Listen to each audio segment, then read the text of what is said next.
Hello everyone. Before we start, make sure to like and subscribe to the channel, and leave a comment with where you're from and what time you're watching. That way, YouTube will keep showing you stories just like this one. Now, let's begin. So I'm gonna share something that happened to me about 3 years ago up in Tennessee that still gives me the creeps when I think about it. At the time, I was 58 and had just retired after 32 years working as a lineman for the electric company. Bought myself a little cabin up near Rowan Mountain. Figured I'd earned some peace and quiet after all those years climbing poles and fixing power lines in all kinds of weather. The place was perfect. About 2 acres of wooded land, closest neighbor maybe half a mile down the mountain road. Just me and my German Shepherd mix, Buster, who I'd rescued from the pound a few months after moving up there. The cabin wasn't fancy, but it had everything I needed. A wood stove, a decent kitchen, and a wraparound porch where I could sit with my coffee in the mornings and watch the mist roll through the trees. Life was simple, exactly how I wanted it after decades of dealing with power outages and emergency calls at all hours. The whole thing started on a Tuesday night in late October. I remember it was unseasonably warm for that time of year, maybe mid-60s even after dark. I'd spent the day splitting firewood and had just settled into my recliner with a beer and the evening news when Buster started acting weird. He was lying by the front door like he always did, but suddenly his head shot up and his ears went straight. Then he started doing this low, growling thing, not aggressive, but more like he was trying to tell me something. I muted the TV and listened, but all I could hear was the usual mountain sounds. Wind through the pines, maybe an owl somewhere in the distance. Buster kept staring at the door though, his whole body tense like he was ready to bolt. I figured maybe it was just a raccoon or something getting into the garbage cans, so I flipped the porch light on and looked out the window. Nothing there, just the empty yard and the tree line beyond.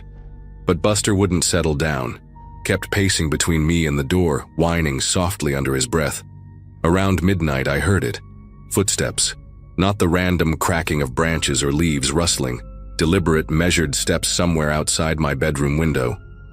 I was already half awake because Buster had been restless all evening, getting up and lying back down every few minutes. The sound was soft but distinct, like someone trying to walk quietly but not quite managing it. Crunch, pause, moving slow and careful around the side of the cabin. I lay there listening, trying to convince myself it was just a deer or maybe a bear, but the rhythm was all wrong. Too steady, too purposeful. Buster was now standing at the foot of my bed, his fur standing up along his spine, staring toward the window. I could see his silhouette in the dim light from my alarm clock, every muscle in his body coiled tight. The footsteps continued for maybe 2 minutes, circling from the bedroom window toward the back of the cabin, then just stopped. Complete silence except for my own breathing and Buster's soft panting. I waited about 20 minutes before I worked up the nerve to get out of bed and check the windows. Grabbed my old mag light from the nightstand and crept to the bedroom window first, keeping low and peering out through the corner of the blinds. The motion sensor light I'd installed back there should have kicked on if anything bigger than a cat walked by, but it was dark. I moved through the cabin room by room, checking every window, but didn't see anything unusual.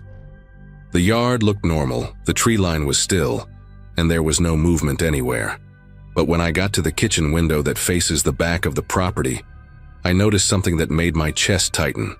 There was a clear path pressed into the tall grass that runs along the back edge of my property line, like someone had walked back and forth along it multiple times. The grass was bent down in a line maybe 2 feet wide, running parallel to the cabin about 30 yards out. I'd been living there for almost 2 years and had never seen anything like that. The path was too straight and too deliberate to be from animals, and it definitely wasn't there when I'd been out back earlier that day working on the wood pile. The next morning, I walked out to get a closer look at that path in the grass. In the daylight, it was even more obvious, a worn track that ran along the entire back edge of my property, maybe 100 yards long. The grass wasn't just bent. It was actually worn down in places, like someone had been walking this route regularly for a while.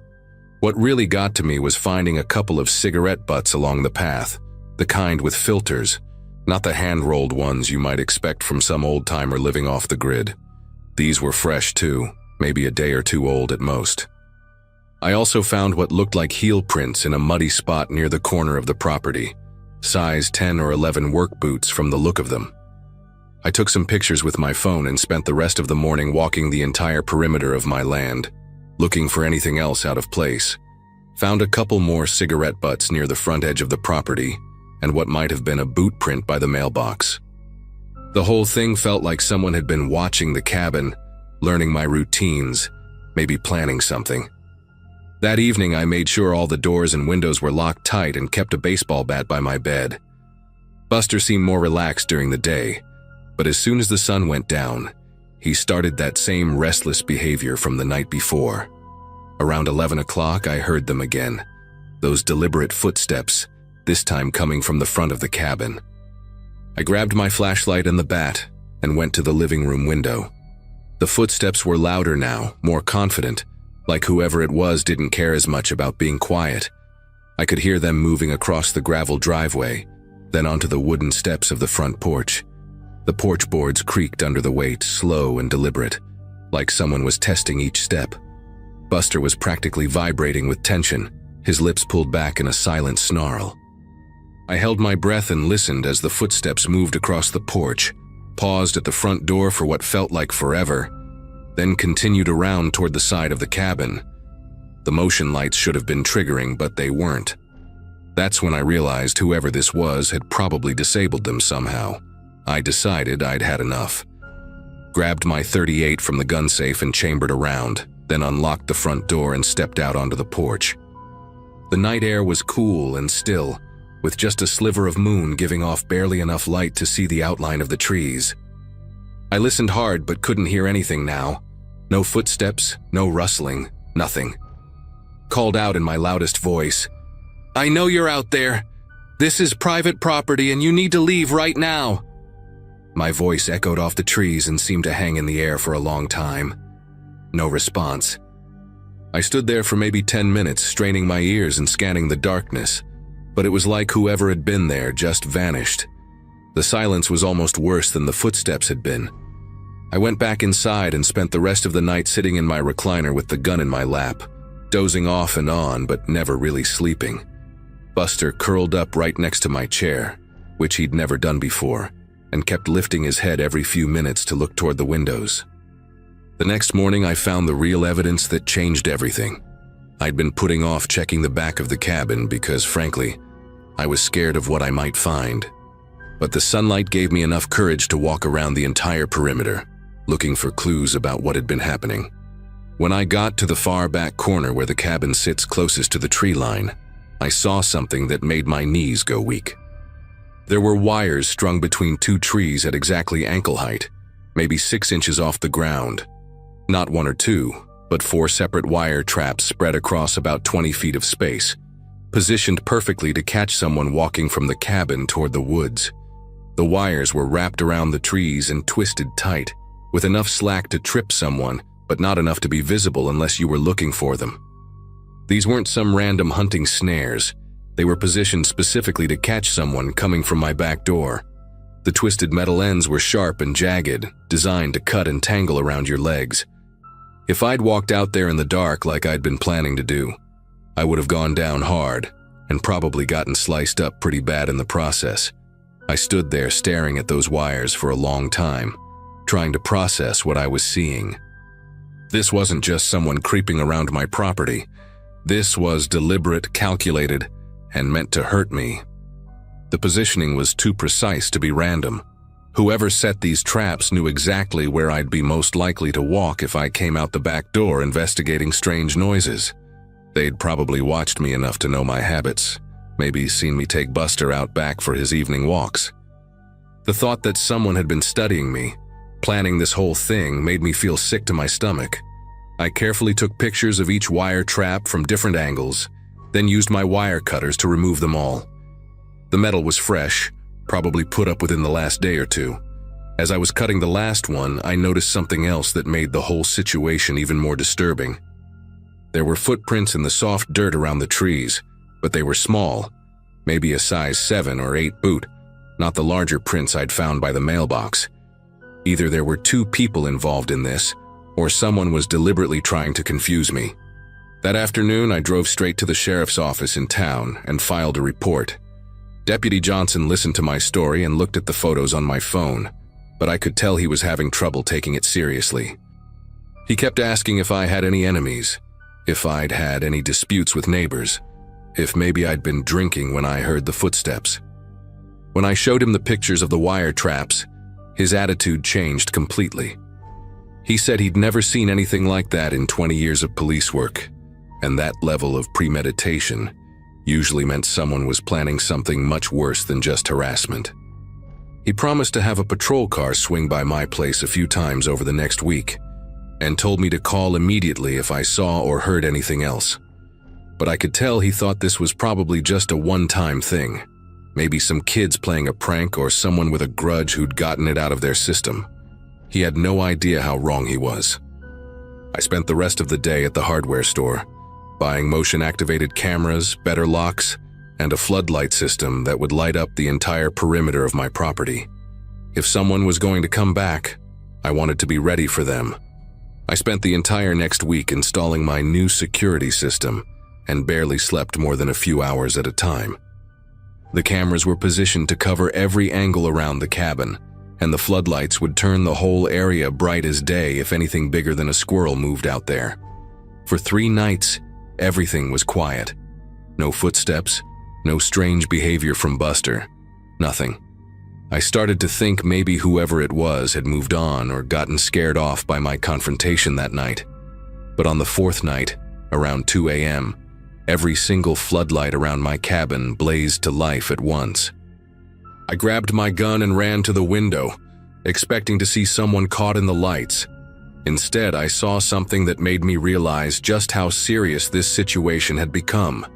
Every single camera I'd installed had been destroyed, not just unplugged or knocked down, but completely smashed with what looked like a sledgehammer. The motion sensors for the lights had been disabled too, but not before capturing whoever did it on the one camera they'd missed, a trail cam I'd hidden in a tree about 50 yards out. When I checked the footage the next morning, I saw a figure in dark clothing and a ski mask systematically destroying my security system with methodical precision. They knew exactly where everything was positioned, like they'd been watching me install it all week. But here's the thing that really terrified me. In the final seconds of footage before that camera got destroyed too, the figure looked directly at it and waved. That same morning, I called Deputy Johnson and told him I was packing up and leaving. He tried to convince me to stay, said they'd increase patrols and maybe set up a surveillance operation, but I'd had enough. Whoever this was had escalated from harassment to property destruction, and I wasn't going to wait around to see what came next. I spent 2 days packing up my essentials and arranging to rent a place in town while I figured out what to do with the cabin. On my last night there, I sat on the porch with Buster and my .38, just waiting to see if they'd show up one final time. Around midnight I heard them, those same deliberate footsteps, but this time they came right up to the edge of the porch. I couldn't see anyone in the darkness, but I could feel them there, maybe 10 feet away, just standing and watching. I called out that I was leaving and wouldn't be back, that they'd won and could have the place. The footsteps moved away slowly, and I never heard them again. I sold the cabin 6 months later to a family from Atlanta, who turned it into a vacation rental. Far as I know, they've never had any problems, but I sometimes wonder if whoever was stalking me is still out there in those mountains, waiting for the right target to come along.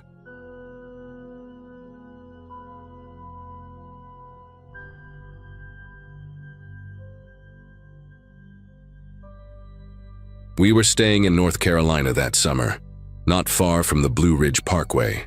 My parents had rented this little cabin for a week. No Wi-Fi, barely any signal, but surrounded by trees and trails that my dad wouldn't stop calling refreshing. I had just turned 16 and wasn't thrilled about being pulled away from my friends for a family bonding trip, but I'd packed my sketchbook, earbuds, and a backup battery. I figured I could survive a few days of trail mix and mosquito bites. That morning, we'd set out early for a popular overlook trail. It was foggy but beautiful. That soft, bluish mist hanging low between the trees, the kind that makes everything feel a bit enchanted. The trail itself was well marked and easy to follow, but I had stopped a few times to take photos and sketch some tree roots that looked like they were gripping the earth like hands. At some point, I realized I couldn't hear my parents' voices anymore. I figured they'd just kept walking and I'd catch up, so I took the next bend in the trail without thinking twice. Except the bend didn't lead to them. It opened up into a split I didn't remember seeing before. One path sloped down slightly, the other kept going uphill.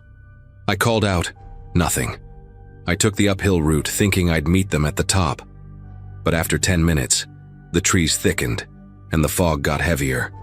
I couldn't hear birds anymore, just the crunch of my own steps. I was trying not to panic, but my chest felt tight, and I kept glancing behind me, like I expected to see something that didn't belong there. That's when I heard someone call out, "Hey, are you lost?" The voice was calm and close. A boy around my age stood a few feet off the trail, wearing a faded red hoodie and cargo shorts. His hair was light brown and kind of messy, and he had a small scar on his chin that caught the light when he turned.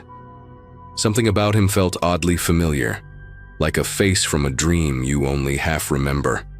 I said I was trying to get back to the parking lot, and he smiled like it was no big deal. "I know the way. Come on, it's easy." And without waiting, he turned and started walking. I hesitated for a second, but the way he moved was so casual, so sure of where he was going, that I followed. He didn't talk much, just glanced back every now and then to make sure I was still behind him. The fog seemed to lift a little as we walked, and the trees felt less dense. I tried to make conversation, asked his name, and he said, "Eli." He didn't offer more than that. When I asked if he came here often, he just said, "I used to." I figured maybe he lived nearby or had family who visited the area a lot. His voice had this soft, steady rhythm to it, like someone who didn't rush to speak. The weird thing was, the trail he led me through didn't look familiar at all. I thought I knew most of the loops from the map we'd studied at the ranger station, but this one felt quieter, older. The trees were taller here, and I noticed carvings in one of them, initials, dates, faded with age. Eli touched one as we passed and said, "That one's mine." I asked what he meant, but he just shrugged like it wasn't important. We crossed a wooden footbridge that creaked under our steps and passed a collapsed stone wall, half swallowed by vines. None of this had been on the trail earlier. Still, after about 20 minutes, I saw the parking lot up ahead, the line of cars just barely visible through the trees. Relief hit me hard. I turned to thank him, but he was already stepping back toward the woods. "You'll be fine now," he said, then gave a small wave and turned around. I wanted to ask if he needed a ride or if he wanted to come with me, but I didn't. I watched him walk until he was just a blur between the trees. By the time I reached the lot, I spotted my dad near our car, frantically scanning the trail entrance. He looked like he was about to yell, then pulled me into one of those tight, wordless hugs.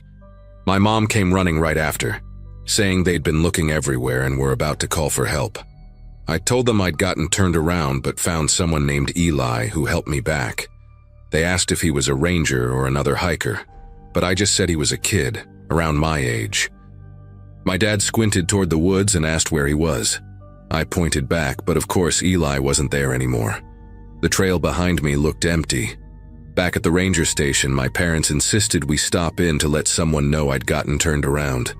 They were worried there might be signage missing or something wrong with the trail layout.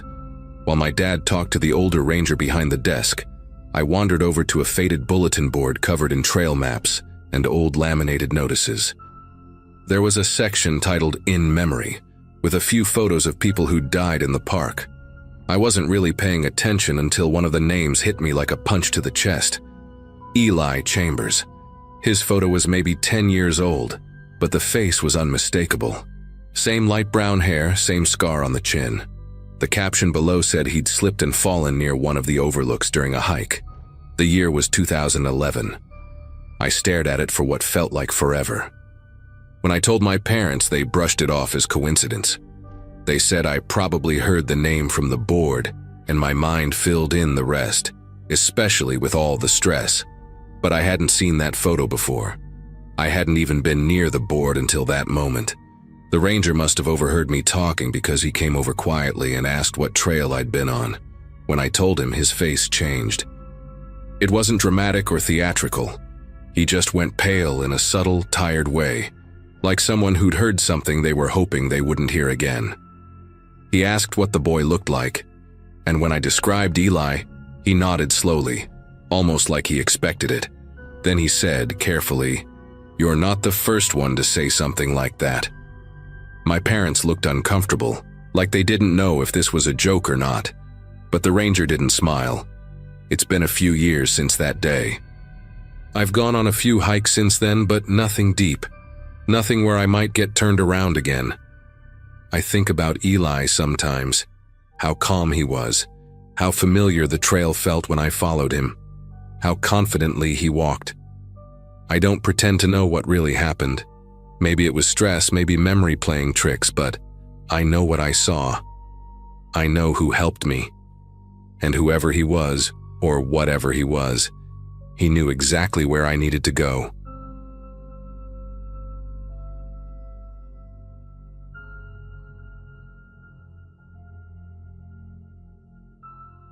You know how some experiences just stick with you, no matter how much time passes? What happened to me and my daughter Lily during our camping trip last spring is one of those memories that refuses to fade. I'm a single dad, been raising Lily on my own since she was 7, and she's 15 now. We'd been planning this father-daughter camping trip to the Blue Ridge Mountains for months. I work as a mechanical engineer at a small firm in Virginia, and between my crazy schedule and her school activities, we barely got quality time together anymore. The trip was supposed to be our chance to reconnect, just the two of us hiking the trails we'd explored when she was younger. I remember packing our old Coleman tent, the one with the patch on the side from when she accidentally tore it with a marshmallow stick 3 years ago. Everything seemed perfect as we loaded my Ford Explorer that Friday morning in May, with Lily actually excited instead of buried in her phone for once. The campsite we'd reserved was about 2 miles up the Appalachian Trail, nestled in a clearing surrounded by towering oak trees that filtered the sunlight into these beautiful golden patches. We'd hiked this particular section before, but never camped overnight. Lily had grown so much since our last trip here. She was keeping up with my pace easily now, chatting about her friends and complaining about her math teacher, Mr. Peterson, who apparently gave impossible tests. The weather was absolutely perfect, probably around 70 degrees with a light breeze that carried the scent of wildflowers and pine needles. We set up camp around 3 p.m., and I taught her how to properly stake down the rainfly, something I'd been meaning to show her for ages. She was actually paying attention, asking good questions about why we needed to angle the stakes a certain way. After we finished, we cooked hot dogs over our portable camp stove and shared a bag of trail mix while watching the sun start to dip behind the mountain ridges. For the first time in months, I felt like I had my little girl back, even though she kept reminding me she wasn't little anymore. Round 6 p.m., we were sitting on a fallen log about 50 feet from our tent, playing 20 questions and watching for wildlife, when this guy just appeared on the trail. I mean, he literally seemed to materialize out of nowhere. 1 second we were alone, the next second there he was, maybe 30 yards away, walking toward us with this strange, uneven gait. He looked to be in his 40s, average height, wearing a faded green flannel shirt that was way too warm for the weather, and jeans that were absolutely filthy, like he'd been rolling around in the dirt. His hair was dark and greasy, hanging in clumps around his face, and he had this patchy beard that looked like it hadn't been trimmed in weeks. But what really caught my attention were his eyes. They had this glassy, unfocused quality, like he was looking through us rather than at us. He was carrying a small backpack that looked practically empty, and his boots were caked with mud that seemed fresh, which was weird because it hadn't rained in days. As he got closer, I noticed he was breathing heavily, like he'd been running or hiking at an intense pace for a long time. "Excuse me," he called out when he was about 10 feet away, his voice hoarse and scratchy. "I'm really sorry to bother you folks, but I'm wondering if you might have any water to spare." There was something about the way he said it that made me uncomfortable, not the request itself, which was perfectly reasonable, but the way his eyes kept darting around our campsite, taking inventory of everything we had. Lily instinctively moved closer to me, and I could feel her tense up beside me. The man's clothes reeked of sweat and something else I couldn't quite identify, maybe unwashed wool or damp earth.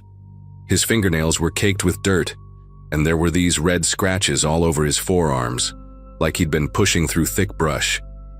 "I've been hiking for, well, I'm not really sure how long," he continued, running a dirty hand through his hair.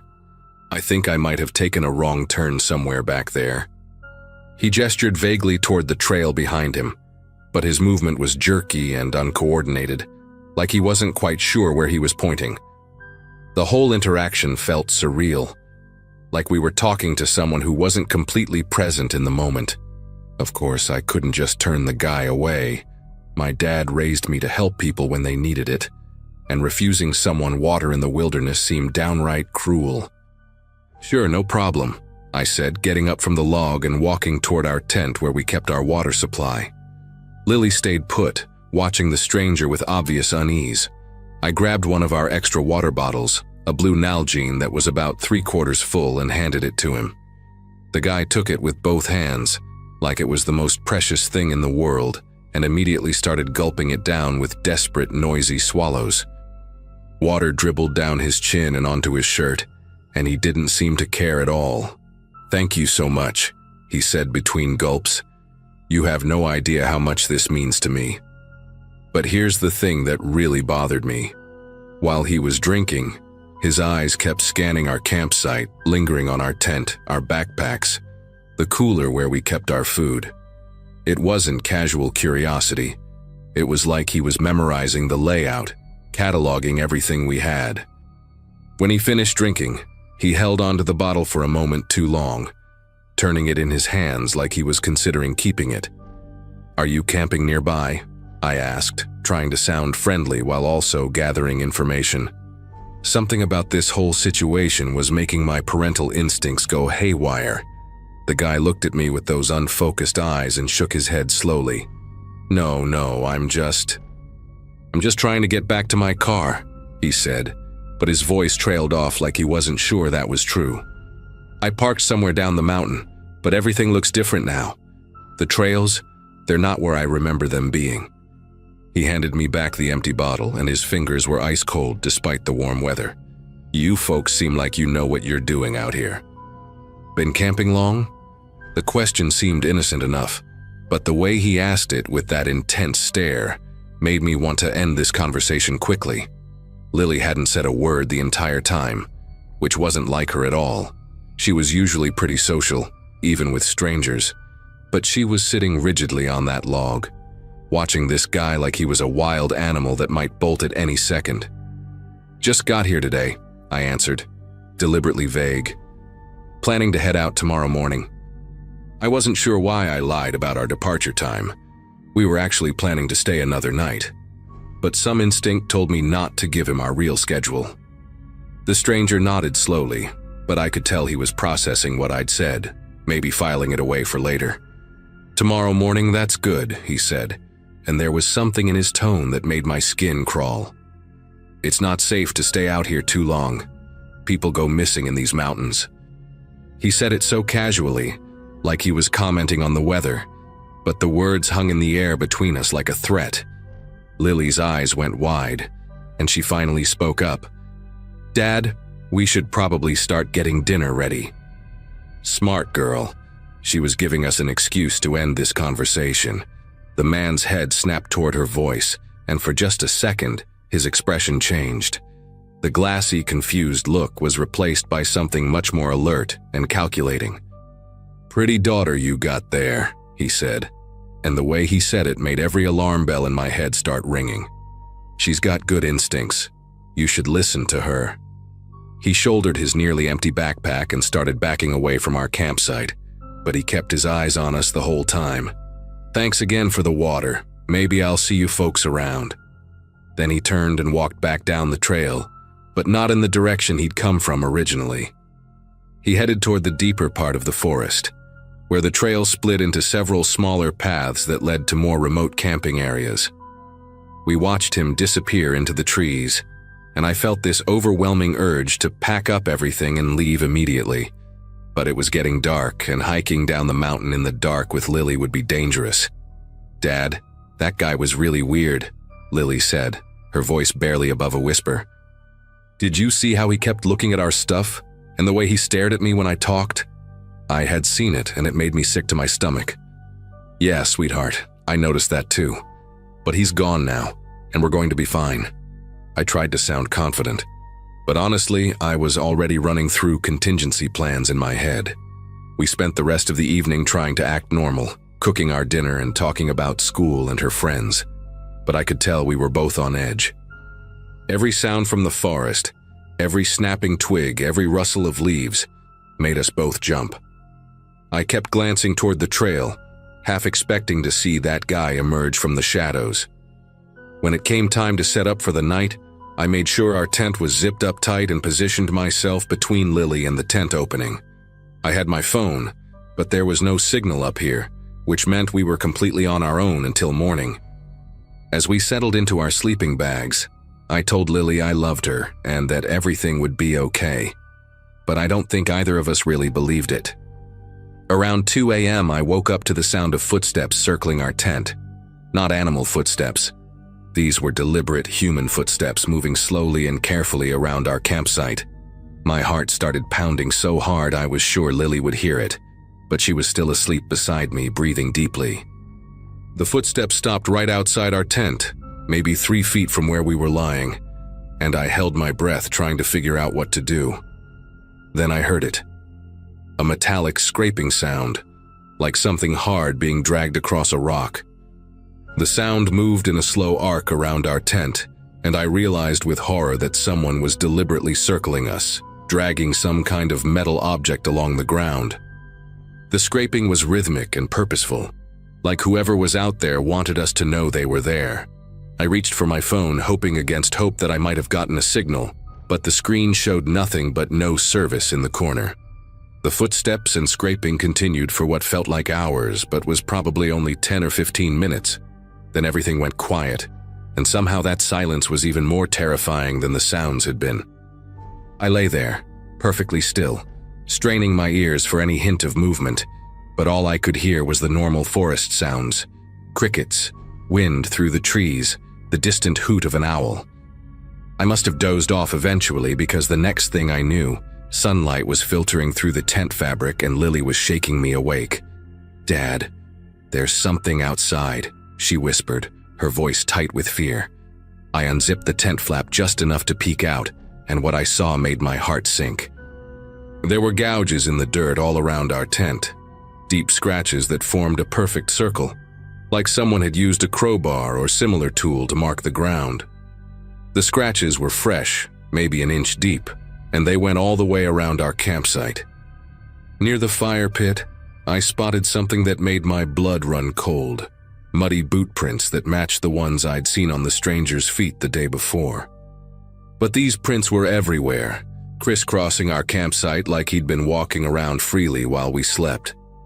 Some of the prints were right next to our tent, so close that he could have reached out and touched the fabric. I counted at least 20 different prints, which meant he'd been out there for a long time, probably watching us sleep. The worst part was finding what looked like a makeshift shelter about 50 yards into the woods, a lean-to made from branches and leaves that hadn't been there when we'd arrived. Someone had been camping within sight of us, and we'd had no idea. We packed up our campsite in record time, both of us barely speaking as we stuffed everything into our backpacks. Lily kept glancing toward the makeshift shelter in the woods, and I could see the fear in her eyes. The hike down the mountain felt like it took forever, even though we were moving faster than we ever had before. Every time we heard a sound behind us, we'd both turn around, expecting to see that strange man following us down the trail. When we finally reached the parking area, I was so relieved to see other people. A family loading their car after their own camping trip, a couple of day hikers checking their map. Normal people doing normal things. We threw our gear into the Explorer and got out of there as fast as we could. The drive home was quiet, both of us processing what had happened. About an hour into the drive, I decided we needed to report this to someone, so I stopped at a state police station in a small town called Millerville. The officer who took our statement was a middle-aged guy named Sergeant Williams, and when I described the man we'd encountered, his expression became very serious. He started asking detailed questions about the man's appearance, what he was wearing, the exact time we'd seen him. Sergeant Williams disappeared into a back room for about 10 minutes, then returned with a file folder and a grave expression. "Mr. Thompson," he said, "I think you and your daughter encountered someone we've been looking for. We've had 2 hikers reported missing in that area since Saturday. A couple from Pennsylvania named Kevin and Beth Turner. They were supposed to check out of their campsite Sunday morning, but they never showed up." He showed me their photos and my stomach dropped. They looked like a normal, happy couple, probably in their 30s, both wearing bright hiking gear and smiling at the camera. "We found their abandoned campsite yesterday, about 3 miles from where you were staying. Their tent was still set up, but all their personal belongings were gone. We also found evidence of someone else having been at their site, boot prints that didn't match theirs, and signs that someone had been watching them from the woods." The officer explained that they'd been searching for the missing hikers, but they'd also been looking for a man matching the description of our water-seeking stranger. Apparently, he'd been spotted by other campers in the area over the past few weeks, always asking for help, always seeming disoriented, always disappearing back into the forest. They suspected he was living rough in the mountains, possibly suffering from mental illness or drug addiction.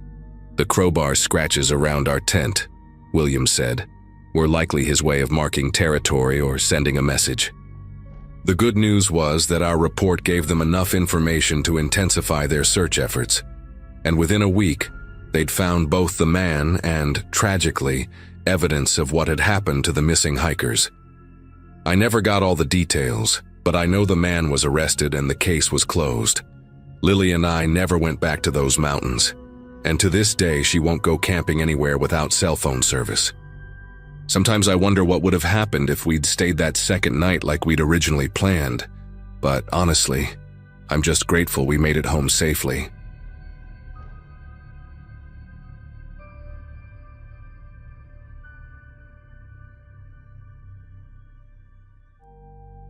What happened to me last summer still haunts me whenever I pass by hiking gear stores or see trail maps.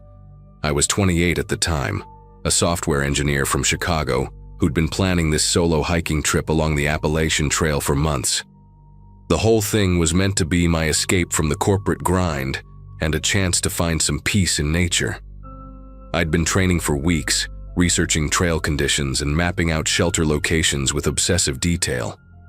This was supposed to be therapeutic, just me, my backpack, and the wilderness stretching ahead. I'd done plenty of day hikes before, but this was my first multi-day solo adventure, and I was honestly pretty excited about proving to myself that I could handle it. The anticipation had been building for months, and I felt ready for anything the trail might throw at me, or at least that's what I thought. The day started off perfect. Clear skies, moderate temperatures, and a gentle breeze that made the miles feel effortless. I'd been hiking for about 6 hours when I reached this small town near the trail, and I decided to grab some supplies and maybe a hot meal before heading to my planned shelter for the night. The local diner was one of those classic small-town places with checkered tablecloths and a waitress who called everyone Hun. While I was finishing my coffee, this older guy at the counter, must have been in his 70s, weathered face with deep lines around his eyes, overheard me talking about my hiking plans. He turned around slowly, gave me this serious look, and said something that should have been a red flag. "Whatever you do, don't sleep at Whisper Ridge Shelter tonight." His voice was low and urgent, like he was sharing some kind of secret. Naturally, I asked him why, but he just shook his head and muttered something about, "Bad things happen there." before turning back to his pie. The waitress, who'd been eavesdropping, rolled her eyes and said the old man was just being dramatic. She explained that Whisper Ridge was perfectly safe, just an old 3-sided wooden shelter about 2 miles up the trail, same as dozens of others along the route. When I pressed the old guy for more details, he just kept repeating that I should find somewhere else to sleep, anywhere else. The whole interaction lasted maybe 5 minutes, but there was something in his eyes that made my stomach twist a little. Still, I'd already planned my route, and the next shelter was another 8 miles away. I was tired, my feet were sore, and honestly, I thought he was just some superstitious local trying to spook the city boy. The rational part of my brain dismissed his warning as small-town folklore. The hike to Whisper Ridge took me through some of the most beautiful forest I'd ever seen. Towering oak trees formed a natural cathedral above the trail, and shafts of golden afternoon light filtered through the leaves in a way that made everything look almost magical. I remember thinking how peaceful it all was, how this was exactly what I'd been hoping for when I planned the trip. The shelter itself was pretty standard, a 3-sided wooden structure with a corrugated metal roof, positioned in a small clearing surrounded by thick woods. There was a fire ring out front, and a wooden table that looked like it had seen better days. The whole place had that musty outdoorsy smell that comes from years of hikers passing through. I dropped my pack on the wooden sleeping platform and started setting up my gear, feeling pretty satisfied with my choice to ignore the old man's warning. The sun was starting to set, painting the sky in brilliant oranges and purples, and I felt completely at peace with the world. I spent the evening doing typical hiker stuff, cooking a simple dinner on my camp stove, writing in my trail journal, and watching the stars emerge as darkness settled over the forest. The silence was incredible, broken only by the occasional hoot of an owl or the rustle of small animals in the underbrush. Around 9 o'clock, I crawled into my sleeping bag and pulled out my headlamp to read for a while. The shelter felt solid and secure, and I was already planning tomorrow's route in my head. I must have dozed off around 10:30, book still in my lap, feeling more relaxed than I had in months. The temperature had dropped nicely, and a gentle breeze was coming through the open side of the shelter. Everything was perfect, almost too perfect, if that makes sense. I should have remembered that the old man's warning wasn't about the shelter itself, but about what happens there after dark. The first whisper came around midnight, and at first, I thought it was just the wind moving through the trees. It was so faint that I almost convinced myself I'd imagined it, just my brain playing tricks as I drifted between sleep and wakefulness. But then I heard it again. Definitely human voices, multiple people talking in hushed tones somewhere just beyond the back wall of the shelter. The sound was muffled but unmistakably real, like people having a conversation they didn't want to be overheard. My heart started beating faster, and I lay there completely still, straining to make out words or figure out how many people were out there. The voices seemed to be moving slowly around the perimeter of the shelter, never getting closer but never going away either.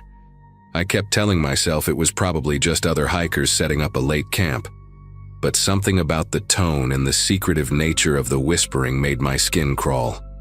Every instinct I had was screaming that this wasn't normal. I grabbed my headlamp but didn't turn it on, instead just holding it like some kind of weapon while I listened. The whispering continued for what felt like hours, sometimes fading to almost nothing, then growing just loud enough for me to know it was still there. I could make out at least 2 distinct voices, maybe 3, but I couldn't understand a single word they were saying. It was like they were speaking in a different language, or maybe just too far away for the words to carry clearly. The strangest part was how the voices never seemed to move in any logical pattern. They'd be behind the shelter one moment, then off to the left, then right, like the speakers were just wandering aimlessly through the woods. I kept waiting for footsteps, for the sound of branches breaking or leaves crunching, but there was nothing except those constant, eerie whispers floating through the darkness. My rational mind kept trying to find explanations, but my body was responding to pure fear. As the night wore on, the whispers became more frequent and seemed to be getting closer to the shelter walls. I could hear them most clearly when they were directly behind me, separated only by the thin wooden planks of the back wall.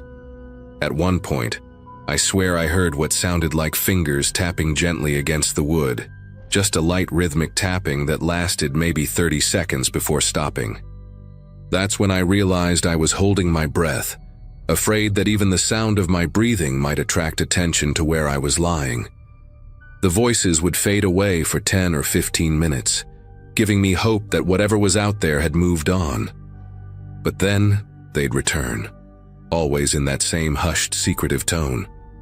I must have checked my watch 100 times, counting down the hours until sunrise and praying that daylight would bring an end to this nightmare. The worst part was not knowing who or what was out there, or why they were circling my shelter like predators stalking prey. Around 3 in the morning, the whispers suddenly stopped completely. The silence was almost worse than the voices had been, because now I had no way of knowing where they were or what they were doing. I lay there in the darkness, every muscle in my body tensed, waiting for something to happen. My ears were so tuned to the slightest sound that I could hear my own heartbeat pounding in my head. Minutes passed, then an hour, and still nothing. I started to think maybe they'd finally moved on, whoever they were. But then, just as I was beginning to relax, I heard footsteps. Slow, deliberate footsteps moving around the outside of the shelter. These weren't the light steps of someone trying to be quiet. They were heavy, purposeful, like someone who wanted me to know they were there. The steps circled the shelter once, twice, then stopped directly in front of the open entrance. I could see nothing but darkness, but I knew someone was standing there, watching me. The footsteps moved away after what felt like an eternity, and gradually the normal sounds of the forest returned. Crickets, the distant hoot of an owl, the gentle rustling of leaves. But I didn't sleep another minute that night. I lay there clutching my headlamp, watching the entrance of the shelter and listening for any sign that the whispers might return. Every shadow seemed to move. Every sound made me jump. When the first pale light of dawn finally started filtering through the trees, I've never been so relieved to see the sunrise in my entire life. I packed up my gear in record time, not even bothering to make coffee or eat breakfast. All I wanted was to get away from that place and back to civilization. As I shouldered my pack and stepped out of the shelter, I took one last look around the clearing, and I swear I could still feel eyes watching me from somewhere in the dark woods. The peaceful forest from the day before now felt menacing and hostile, like it was hiding secrets I didn't want to know. I practically ran down the trail, putting as much distance as possible between myself and Whisper Ridge. When I finally made it back to that same diner where I'd stopped the day before, I was exhausted, paranoid, and probably looked like I'd seen a ghost. The same waitress was working, and she took one look at me and asked if I was okay. When I told her about the whispers and the footsteps, her face went pale. She disappeared into the kitchen and came back with the old man from the day before. Turns out he was her father and helped run the place. He sat down across from me, his weathered face grave, and told me what I should have learned before I ignored his warning. About 15 years ago, a hiker named Jake Mitchell had been murdered at that exact shelter. He'd been stabbed multiple times while he slept, and his killer had never been caught. The old man said locals had been reporting strange sounds and voices around the shelter ever since, especially on nights when solo hikers stayed there. He looked me straight in the eye and said, "That's why we try to warn people. Some places just aren't meant for the living anymore." I finished my coffee in silence, paid my bill, and drove straight home to Chicago. I never completed that hiking trip, and I haven't been back to any remote trail since. The rational part of my mind wants to believe it was just my imagination, maybe some locals playing pranks, or even just the stress of sleeping alone in an unfamiliar place. But deep down I know what I heard that night was real. Those whispers, those footsteps, that presence watching me from the darkness. It was all connected to what happened to Jake Mitchell 15 years ago. Whether it was his spirit trying to warn me, or something darker that had been drawn to that place by the violence, I'll never know. What I do know is that I should have listened to the old man's warning. Some advice, no matter how strange it sounds, is worth taking seriously. I still wake up sometimes in the middle of the night, thinking I can hear those whispers just beyond my bedroom wall, and I have to remind myself that I'm hundreds of miles away from Whisper Ridge, but the memory of that night will never leave me.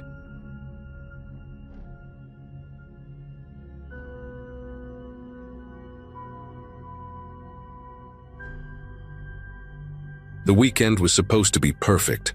I was 17, about to graduate from Pine Ridge High, and thought I had everything figured out. We'd driven up to Copper Mountain for our annual senior camping trip, 12 of us crammed into 3 cars, loaded with enough supplies to last the weekend. The place was this sprawling wilderness area about 2 hours north of town, known for its pristine lakes and hiking trails that seemed to stretch forever into the forest. I'd been coming here since I was a kid with my family, so I knew the area better than most. The others were content to sit around the fire, drinking beer they'd somehow managed to sneak past the park rangers. But I'd always been the type who needed to move, to explore, to find something new. My friends called me restless, but I preferred to think of myself as adventurous. Saturday afternoon was when everything started to unravel. The sun was hanging low in the sky, casting these long shadows through the pine trees that made everything look like a postcard. Most of the group had settled in for the day. Some were napping in their tents, others were playing cards on a makeshift table made from a cooler and some boards. I'd been sitting with them for maybe an hour, trying to get into the lazy weekend vibe, but my mind kept wandering to Crystal Lake. It was this hidden gem about 3 miles up the mountain trail, tucked away behind a ridge where most tourists never bothered to venture.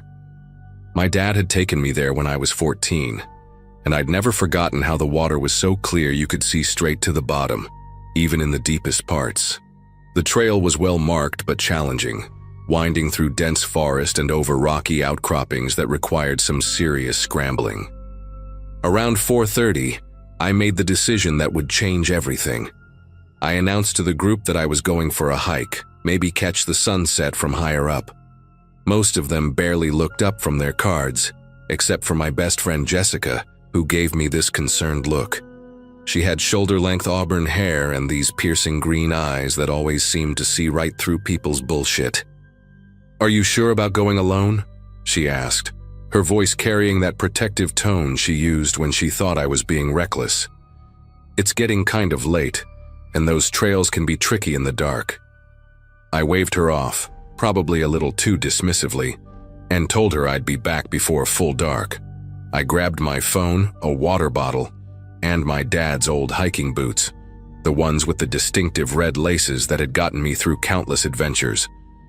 The confidence I felt in that moment was almost intoxicating. The first mile of the trail was exactly as I remembered, a gentle incline through a corridor of towering pines, their needles creating a soft carpet underfoot that muffled every step. I'd always loved this part of the hike because it felt like walking through a natural cathedral, with shafts of golden sunlight filtering down through the canopy in these perfect dust-filled beams. The air was crisp and clean, carrying that distinctive mountain scent of pine resin and damp earth. I passed a few familiar landmarks, the lightning-struck oak that had been split clean in half, the boulder formation that looked like a sleeping giant, the small creek that bubbled over smooth stones worn glass smooth by decades of flowing water. Everything was exactly as it should be, peaceful and familiar. About halfway through the second mile, I decided to take a selfie to send to Jessica, partly to prove I was fine, and partly because the lighting was absolutely perfect. I held my phone up at arm's length, angling it to catch both my face and the spectacular view behind me. The trail curved around a steep drop-off at that point, offering this incredible vista of the valley below and the mountain peak stretching into the distance. I took maybe 5 or 6 shots, trying to get the perfect angle, adjusting my position slightly each time. The last photo turned out great. I was smiling genuinely, my dark hair catching the light, with this breathtaking backdrop of wilderness that looked like something out of a nature magazine. I typed a quick message to Jessica. "See? Totally fine up here. The view is incredible," and hit send. The message went through immediately, showing those little blue check marks that meant it had been delivered and read. I tucked my phone back into my jacket pocket and continued up the trail, feeling proud of myself for making the climb and excited about reaching the lake before sunset. The next section of trail was where things started to shift, though I didn't realize it at the time. The path became steeper and more winding, snaking back and forth across the mountainside in tight switchbacks that made my calves burn with each step. The forest began to change too. The tall pines gave way to shorter, scrubby trees and rocky outcroppings that jutted out at odd angles. I had to use my hands to steady myself on some of the rougher sections, gripping onto roots and rocks that had been worn smooth by countless other hikers. The silence was different here, more complete somehow, as if the mountain itself was holding its breath. Even the usual forest sounds, bird calls, rustling leaves, distant water, seemed muted and far away. I kept checking my phone for the time, wanting to make sure I'd have enough daylight for the return trip, but the screen kept showing that weird no service message even though I'd had full bars just minutes before. About 20 minutes into this steeper section, I started getting that prickly sensation on the back of my neck, the kind that makes you want to turn around and check if someone's watching you. At first, I dismissed it as just nerves from being alone in the wilderness, but the feeling kept growing stronger with each step. The trail had become narrower here, barely wide enough for one person, with thick undergrowth pressing in on both sides. I found myself glancing back more frequently, scanning the path behind me for any sign of movement. There was nothing there, just the empty trail disappearing around the last bend. But the sensation persisted. It was like that moment in horror movies when you know something's wrong but you can't quite put your finger on what it is. I tried to shake it off by focusing on the physical challenge of the climb, counting my steps and breathing steadily, but every few minutes I'd catch myself looking back again. The strangest part was how the forest seemed to be reacting to my presence. Small animals that should have been darting away from my footsteps were nowhere to be seen. Even the insects had gone quiet. No buzzing, no chirping, nothing. The only sounds were my own breathing and the soft crunch of my boots on the rocky path. I'd been hiking these mountains for years and had never experienced anything like this eerie stillness. It was as if every living thing in the forest had suddenly decided to hide, leaving me completely alone on the mountainside. When I stopped to take a drink from my water bottle, the silence was so complete that I could hear my own heartbeat echoing in my ears. I stood there for a moment listening intently, straining to hear anything that might explain the weird atmosphere. That's when I heard it. A single snap of a branch, somewhere behind me on the trail. I turned around slowly, my eyes scanning the path I'd just traveled. The trail curved away behind a cluster of large boulders, making it impossible to see very far back. For several long seconds, I stood perfectly still, waiting to see if the sound would repeat. Nothing. Just that oppressive silence pressing in from all sides.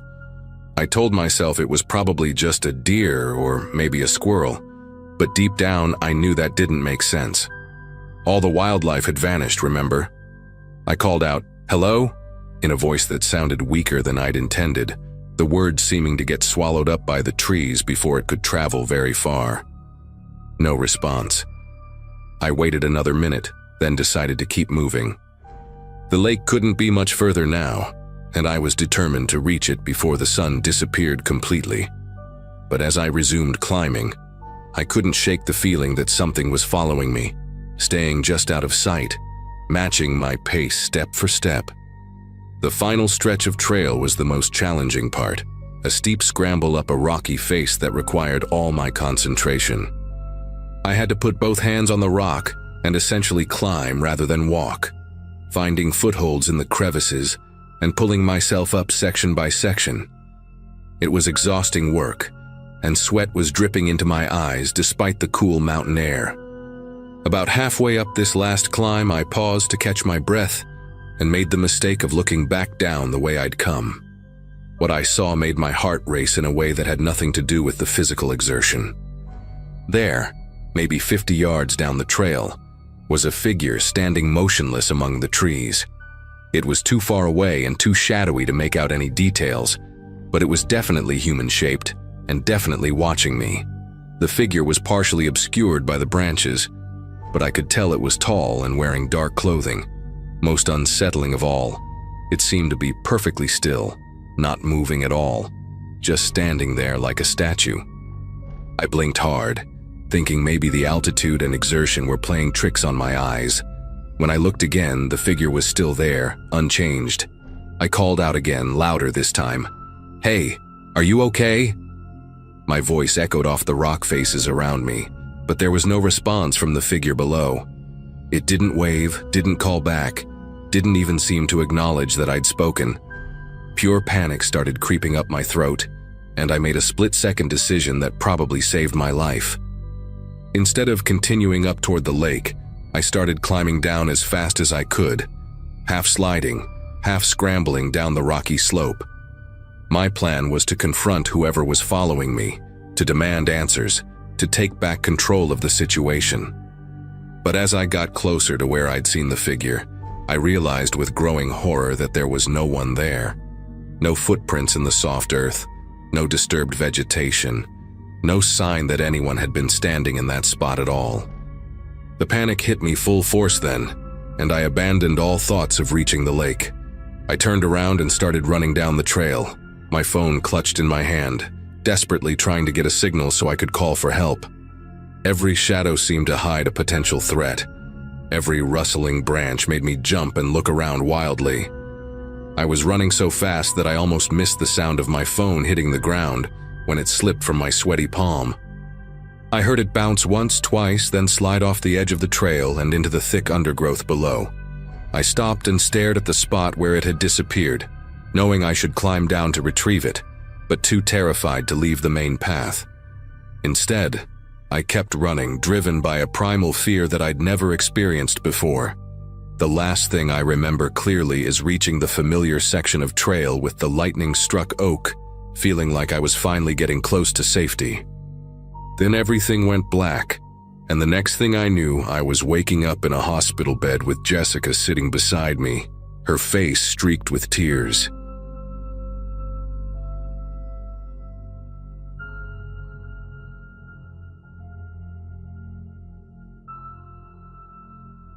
People always ask me why I don't go hiking anymore.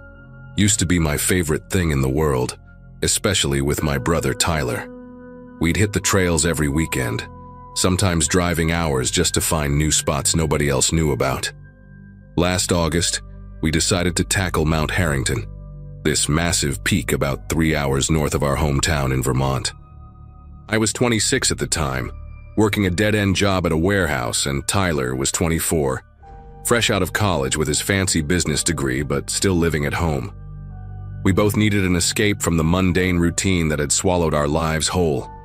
The plan was simple: 2 days, 1 night camping, and enough distance between us and civilization to forget our problems for a while. The weather forecast looked perfect that Saturday morning when we loaded up Tyler's beat-up Ford Ranger with our gear. Clear skies, mid-70s, barely any wind. We'd been planning this trip for weeks, studying trail maps and reading reviews online.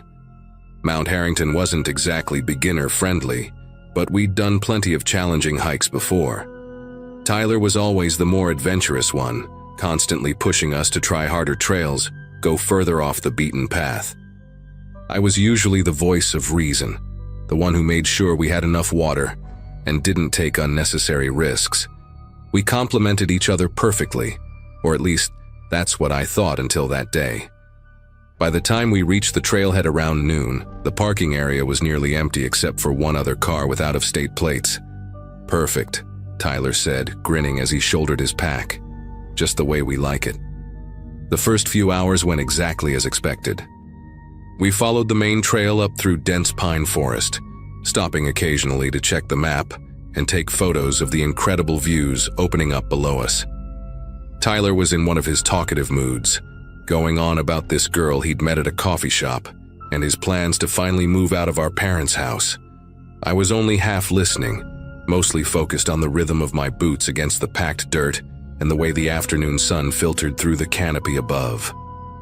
Around 3 o'clock, we reached what the map called Eagle's Rest, a flat clearing about halfway to the summit. We decided to take a longer break, sharing a bag of trail mix and planning our route for the final push. That's when Tyler spotted something that wasn't on our map. About 50 yards to the east, barely visible through the trees, was what looked like a narrow ledge jutting out from the cliff face. Tyler's eyes lit up the way they always did when he found something new to explore. He pointed it out, already standing up and adjusting his pack straps. "Come on," he said. "Let's check it out before we head to the campsite." I hesitated, glancing at my watch and then at the thick clouds starting to gather on the horizon. We still had a couple hours of daylight left, but mountain weather could change fast, and I didn't like the idea of wandering off the marked trail this late in the day. But Tyler was already walking toward the trees, and I knew from experience that arguing with him when he got like this was pointless. "Fine," I said, grabbing my pack, but just a quick look. "We're not spending the night up there." Getting to the ledge was trickier than it looked. We had to push through thick underbrush and climb over fallen logs, following what might have been an old animal trail. Tyler went first, as usual, clearing branches and calling back warnings about loose rocks. The forest seemed to close in around us as we moved away from the main trail, the canopy getting thicker and the air cooler. After about 20 minutes of careful navigation, we finally emerged onto the ledge Tyler had spotted. It was bigger than I'd expected, maybe 15 feet wide and 30 feet long, with a sheer drop-off on one side that had to be at least 200 feet down. The view was absolutely breathtaking. You could see for miles across the valley, with the river snaking through the forest below like a silver ribbon. Tyler immediately walked to the edge, peering down into the depths while I stayed back. Never comfortable with heights like that. The ledge itself was covered in loose gravel and scattered with what looked like old camping gear. A few rusted tent stakes, some frayed rope, and the remains of a fire pit someone had built against the back wall. Tyler kicked at the ashes, which looked recent enough to still have some unburned wood fragments. "Somebody's been here recently," he said, crouching down to examine the setup more closely. I wasn't sure I liked that idea. The whole area had an abandoned feeling to it, like people had left in a hurry. There was something unsettling about the way the wind whistled through the rocks behind us, creating these low, hollow sounds that seemed to echo from somewhere deep inside the cliff. Tyler didn't seem bothered by any of it. He was already planning how we could set up our tent on the flat section, talking about how amazing the sunrise would be from this vantage point. I kept checking my watch as we explored the ledge, watching the sun sink lower toward the horizon. The clouds I'd noticed earlier were definitely getting thicker, and the temperature was starting to drop. We needed to get back to the main trail and find our designated campsite before it got too dark to navigate safely. But Tyler was in full exploration mode, poking around the back of the ledge where the cliff wall curved inward, forming a shallow alcove. He'd found some kind of opening back there, just a narrow crack in the rock that seemed to go deeper than expected. "Hey, check this out," he called, already pulling out his phone's flashlight. "I think this might be a cave or something." I walked over reluctantly, not thrilled about the idea of cave exploring without proper equipment. The opening was barely wide enough for a person to squeeze through, and the beam from Tyler's phone disappeared into complete darkness after just a few feet. The wind picked up as we stood there, and I swear the sound coming from that crack changed. Instead of the hollow whistling we'd been hearing, it became something lower, more sustained, almost like moaning. Tyler must have heard it too because he stepped back from the opening, his phone light wavering slightly. "Probably just the wind hitting the rock at a weird angle," he said, but his voice lacked its usual confidence. I suggested we head back to the main trail, but Tyler wanted to stay and investigate a little longer. The sun was getting dangerously low now, casting long shadows across the ledge that seemed to move and shift in ways that made my skin crawl. That's when we both heard it clearly for the first time, a sound that definitely wasn't wind. It was muffled and distant, but unmistakably human. Someone was screaming down there in the darkness below the cliff.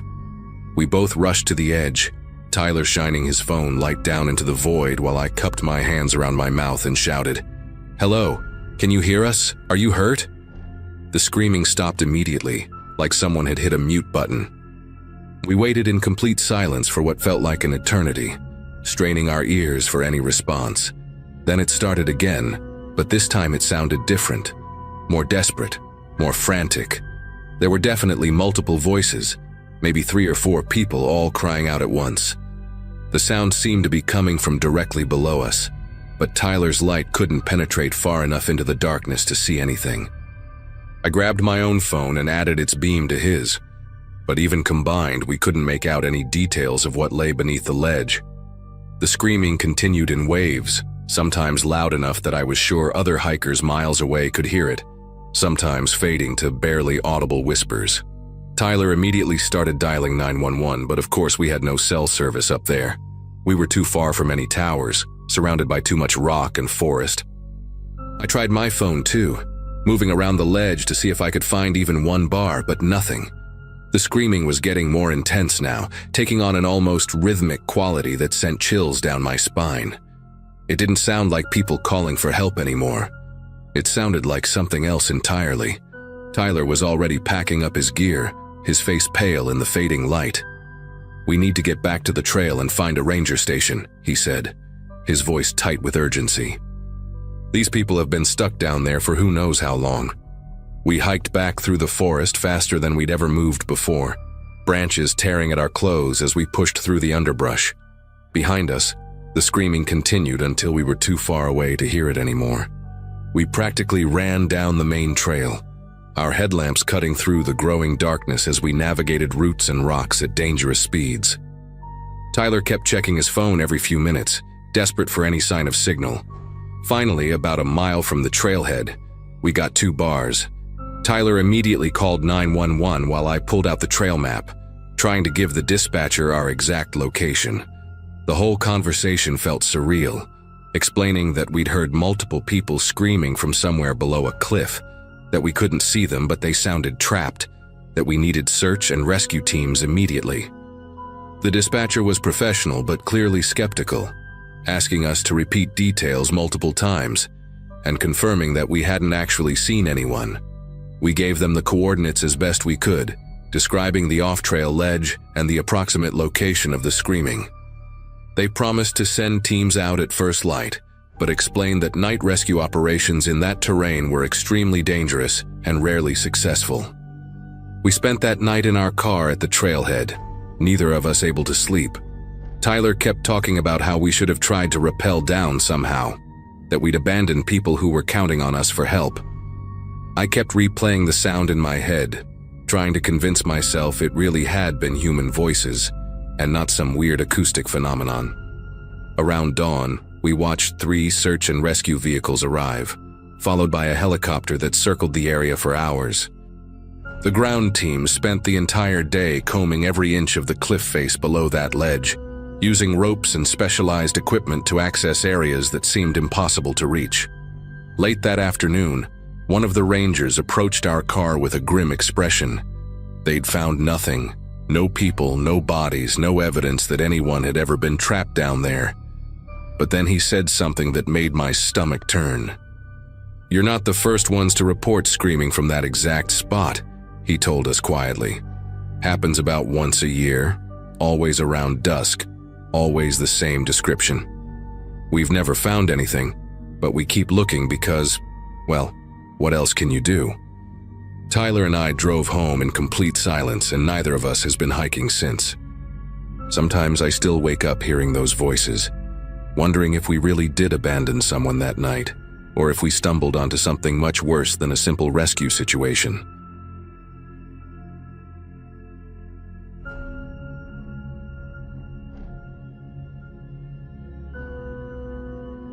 I was spending a weekend alone hiking near the edge of Great Smoky Mountains National Park. It wasn't something I usually did solo, but I'd just gotten out of a long-term relationship, and I needed space to breathe, to think. I'd planned this route a few weeks in advance, double-checked the weather, packed my gear properly. Everything looked fine, until it didn't. Around mid-afternoon, thick clouds rolled in faster than I expected. Within minutes, the trail turned dark, The rain came in sideways and thunder started rolling so close it sounded like the mountain itself was cracking open.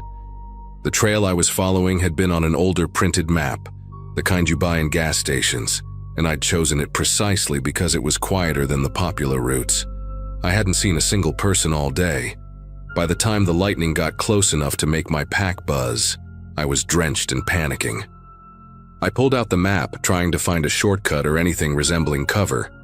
That's when I noticed a faint marking labeled "Emergency Shelter," almost faded out in the crease of the page.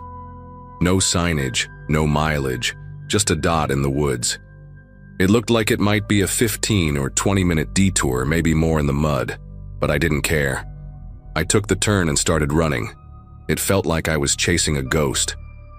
The trail was overgrown and narrow, snaking through dense trees with low branches that clawed at my jacket. Everything smelled like wet leaves and earth. Eventually, after nearly slipping twice on the slick rock, I saw it. A small rectangular structure half sunken into the hill, like the mountain had tried to reclaim it. Concrete walls, a rusted metal door with peeling paint, and one broken window patched with plywood. It looked abandoned, not exactly welcoming, but I was soaked to the bone and the storm was getting worse.